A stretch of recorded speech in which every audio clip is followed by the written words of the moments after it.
Hello, welcome to Do It Yourself with Wayne. Today we're continuing our series on aquaponics, and in the previous videos that we did, we showed you how we prepared our tanks, taking a 55-gallon food grade barrel, cutting it in half and preparing it for a stand.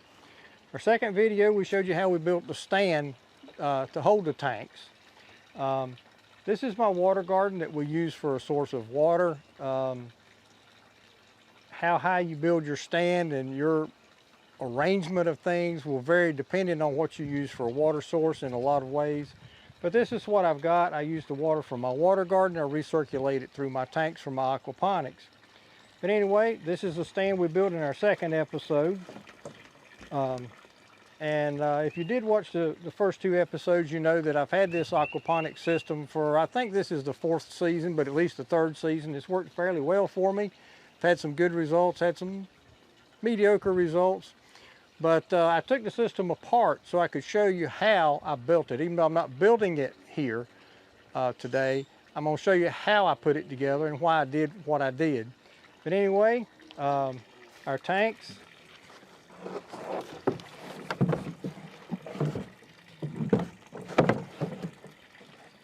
We got two of them. They sit on top of the stand like that. The other one is right here. Let me get it up there.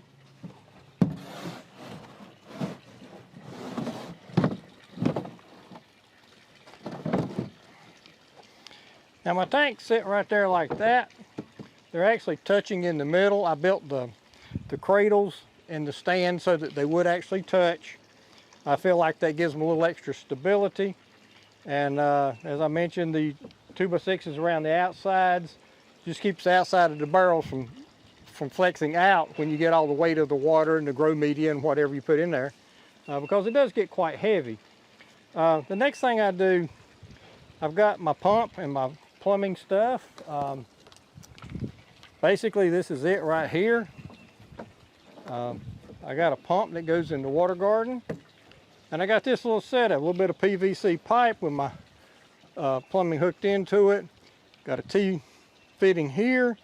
I got two cut-off valves here so I can run one tank if I want to, and little valves that I can turn in different ways. Usually they go about like so, or maybe a little more downward, just depending on what I need at the time. And I mount this right here in the middle, and I got a strap of it's actually an old piece of pardon me, wrong bit.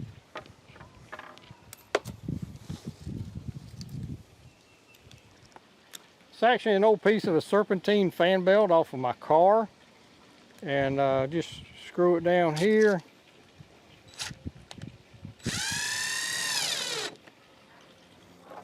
Screw on the other side. I think I got a little bit off center with that, but it'll be all right.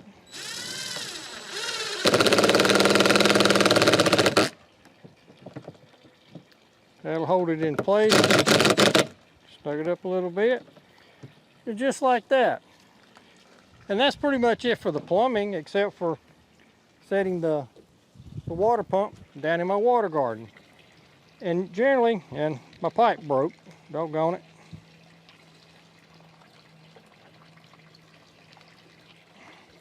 These pipes, when you get them, they're real flexible.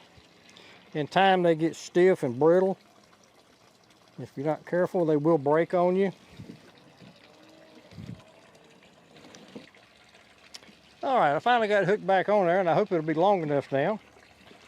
But I just drop it down in my water garden a little ways. I don't necessarily want it on the bottom, because if something happens and this starts leaking, things get out of control, it can drain your water garden. So I never put that to the bottom of the water garden, so in worst case scenario, it doesn't pump my water garden dry. So now I'm going to plug my pump in, and we're going to start filling these tanks up. Okay, now we've got water running in, as you can see, running in both sides. And I would recommend that you make sure that you got stuff positioned the way you want it before you start filling your tanks, because when you get these things full of water, they're rather heavy and they're difficult to move. You can move them, but it's not easy. Particularly if you fill one of them or both of them with grow media, that makes them even heavier. So I'm gonna give this a little bit of time, let these things fill up, and I'll show you how I use them. Okay, now I got the pump running, got my tanks set up. They're both full of water and just doing a normal drain for an overflow. As you can, I don't know if you can see it, but the first tank, you can probably see where it's running back into the water garden. That's normal operation. Water runs here. We can use our valves and reduce the flow some if we want to. It's a little bit faster right now than it needs to be. If you're going to put grow media in one of these, you need something like this to go around your pipe that stands up for your overflow to keep the grow media out of it. And then you need to produce one of these or something like it for your bell siphon. Pardon me.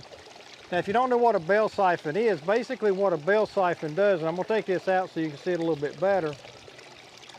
The standpipe right here is the top of the overflow pipe that runs back into the water garden. And the way a bell siphon works, this is sealed at the top. It's got some slots at the bottom to let water in, and you put that over your pipe. When you do that, you'll notice that your drain is not really draining right now. As the water level comes up a little bit more, you'll start a faster flow, and this bell siphon will drain that water down. You want that if you have grow media, but not if you have a raft system. And so now this thing is draining. I'm going to slow this water level or water a little bit down, and you can see now the water level is going down, and it will go down close to where the bottom of that piece here is at before it stops draining water out of this tank. As you can see, the water level is continuing to go down, and that's what a bell siphon does. If you've got grow media, you want a bell siphon or some kind of system so your water level goes up and down. If you don't, you'll have trouble with root rot in some plants. If you pull your bell siphon out, that draining stops and there'll be no overflow now, and your tank just starts filling back up to the top here. Now, like on the other tank over there, I got both of these running too fast. In my next video, I'll be showing you how to set up your rafts for your raft system for growing plants. Works really well for things like lettuce. Really like it for that. But that one, it just runs like it is. You have a raft that sits on top with your plants in it, and like I said, that'll be our next video, and it just continues to drain like that with a constant level of water. So that's the way you set up your two different styles of tanks. You do this style if you're going to have a grow media with a bell siphon. You'll need something like this, and I cut all kind of little holes in this to let water in, but keep the grow media away from the bell siphon. That's the whole purpose. And then the other one just runs continuously with your float up there with your plants floating on the surface. So anyway, that's it for this episode about aquaponics and how we set up our tanks to run the water. And if you find this useful, please click like, share it with your friends if it's appropriate. And if you're interested in the aquaponics and water gardening or gardening in general, subscribe to our channel. It'll help you find our other videos, as well as help you make it easier for you to find our other videos in the future. So we'd just like to say thank you for visiting, and we hope you have a great gardening season.